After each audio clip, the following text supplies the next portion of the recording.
isn't the loud, it's the vibrations. Those subwoofer vibrations, low frequency vibrations, we all know that it's bad for your ears. Any exposure to decibels over 90 begins the deafening process.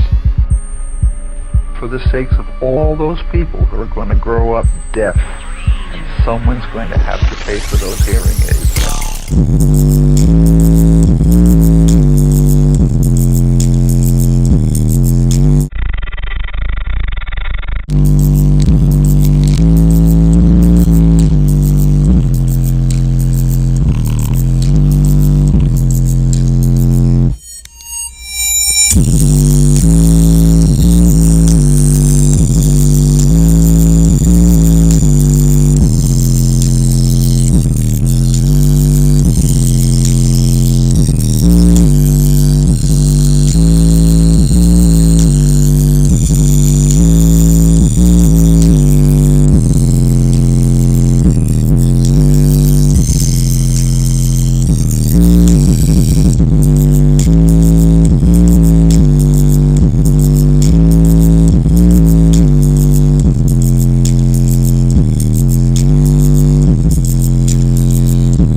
I'm about my cream like a smooth.